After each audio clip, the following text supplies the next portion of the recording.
I pick my teeth on camera.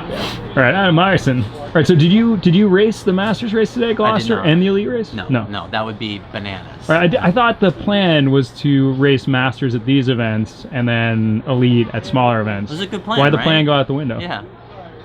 Because I started riding fast. I mean, basically, I had no expectations in terms of getting in shape, or like I didn't know what kind of form I was going to end up. And the only thing I felt comfortable committing to was Masters at UCI races and you know, elite races at local races. Or I don't have to call it elite. You know, pro and two senior events at local races. And then you know, I was in there for the win both days at KMC, and that race was hard.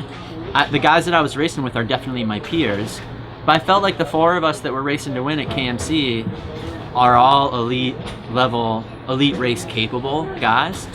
And I almost felt like none of us should have been in that Masters race. Even though everyone's over 40 and two of us are over 45, we're still all fast enough for the elite race. So then I did like Night Weasels after that and MRC, and you know, I kept getting top 5, or like at MRC, I spent like most of the race off the front by myself, and so it seemed obvious that I'd gotten myself into some percentage of my previous best form. Like, I'm not far off where I normally am, I'm just a little bit heavier. So I talked it over with Al. You know, when I have coaching questions, Al Donahue's the person that I bounce things off of, and you know, he basically confirmed. He's like, you're good enough to be in the elite race now. The Masters race will always be there. You should race elites while you're still capable. And that was the push that I needed. And so Tuesday, I just emailed Paul and asked if I could switch from Masters to elite, and it went great. Right, and you took the whole shot. How did that happen? I still have points, and so I was the last guy in the second row, and I know this starts so well. And I know that when we go up the hill, it curves to the left, and then the first turn is a right-hand turn, and everybody always shifts to the left. So I always stay to the right, wait for the gap to open up.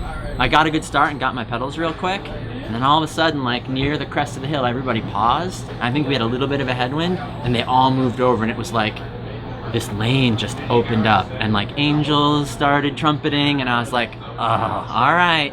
And I'm a sprinter, you know, and I just had that window, and I just couldn't resist. And I was laughing as I did it. Like, I had the legs to do it. I lit a big match to do it, but I knew I had the lane and I could do it safely. And once I got to the first turn, I just had so much more speed than everybody else. I knew I could hold it for a little while, but I backed off immediately and just rode my own speed. I was literally laughing out loud through the first couple turns because I was like, oh man, that was ridiculous. But like, I couldn't turn it down, and I knew it would be fun, and I knew it would be a good way to like remind everybody that I'm not too far off, you know, like I got top 20. That's actually one of my better rides at Gloucester, all things. Sometimes I'm in the 30s here, you know, so it was a good day. I'll see how long I can keep it going for. All right, thanks, man. Yep.